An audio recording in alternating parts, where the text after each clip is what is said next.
Terima kasih kerana masih lagi bersama kami. Baru-baru ini, Pemangku Menteri Bertanggungjawab bagi Ehwal Masyarakat Islam, Dr. Faisal Ibrahim mengumumkan penubuhan jawatan kuasa daya ekonomi.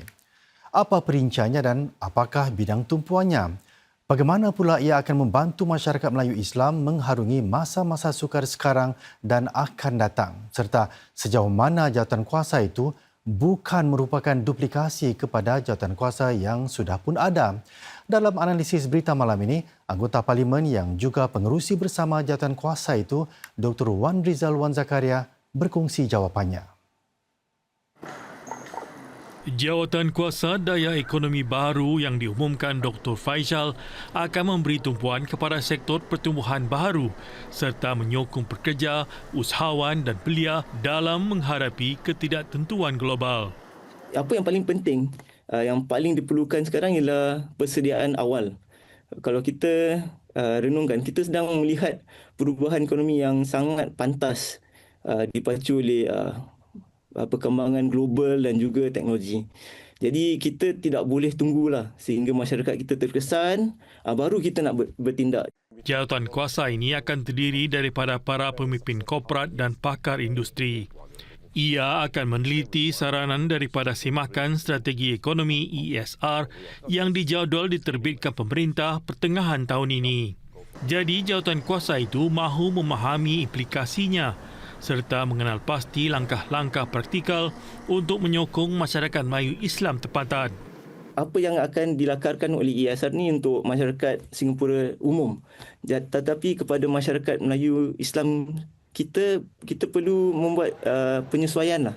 Dan ini adalah penting untuk jawatan kuasa kita kerana kita mahu membuat aliran ini lebih senang untuk masyarakat kita.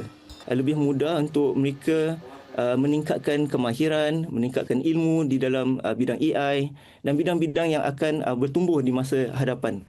Untuk lebih memahami keperluan para pekerja dan usahawan masyarakat Melayu Islam, Dr. Wan Rizal turut berkongsi bahawa jawatan kuasa daya ekonomi itu akan juga menjalankan tinjauan menyeluruh ke atas pelbagai bidang kerjaya. Kita akan membuat satu penilaian bukan saja tentang pekerja gig tetapi semua pekerja.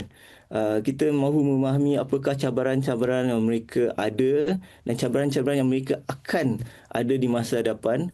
Jadi kita boleh membuat persiapan yang lebih awal untuk mereka dan membantu mereka untuk membina kemajuan dengan itu secara berperingkat lah. Ini selari dengan peranan jawatan kuasa untuk membantu menterjemahkan perubahan ekonomi dan keutamaan masa depan ke dalam nak katakan tindakan yang praktikal untuk masyarakat. Jadi bagi saya ini bukan hanya soal daya tahan tapi juga soal daya maju bersama. Kita mahu masyarakat kita bukan sekadar mampu bertahan tapi bersedia untuk maju bersama dalam ekonomi yang sangat pantas ini. Bagi golongan belia, jawatan kuasa itu akan memberikan mereka pendedahan dan memberikan mereka aspirasi. Ini termasuk peralihan ke alam pekerjaan dan membina rangkaian bagi siswaza dan lulusan baru. Bagi pekerja pula yang di dalam pekerjaan atau pekerja matang, tumpuan ialah untuk meningkatkan kemahiran dan kalau perlu memberikan mereka latihan semula dan memberikan mereka mobiliti kerjaya. Bagi pemilik perniagaan dan usahawan, mereka perlukan sokongan untuk penyesuaian dalam teknologi dan pembinaan keupayaan. Namun, untuk memastikan sokongan jawatan kuasa tersebut dapat merubah masa depan masyarakat Melayu Islam secara keseluruhan, apa pula yang para pekerja dan usahawan kita perlu lakukan? Dengan ketidaktentuan di dalam ekonomi, di dalam ekonomi global, kita perlu terus berwaspada dan secara itu terus meningkatkan kemahiran kita di dalam bidang AI, di dalam bidang teknologi dan kalau boleh kita fahami bagaimana kita boleh meningkatkan diri kita dalam pekerjaan kita sekarang ini dan bagaimana kita boleh meningkatkan lagi daya kerja kita. Ini adalah penting kerana kalau kita tidak memahami apakah kekuatan kita dan kelemahan kita dalam pekerjaan kita, tentu sekali agak susah atau nak katakan bagaimana kita nak meningkatkan diri kita di masa depan. Dengan penubuhan jawatankuasa daya ekonomi ini, muncul juga persoalan. Adakah usaha ini bertindan dengan usaha yang sudah pun ada, iaitu bidang tumpuan 4M Kuasa 3 mengenai pekerjaan dan daya kerja. M Kuasa 3 dari segi fokus area keempat di mana kita lihat dalam bidang pekerjaan dan daya kerja, inilah yang paling dekat dengan jawatankuasa ini.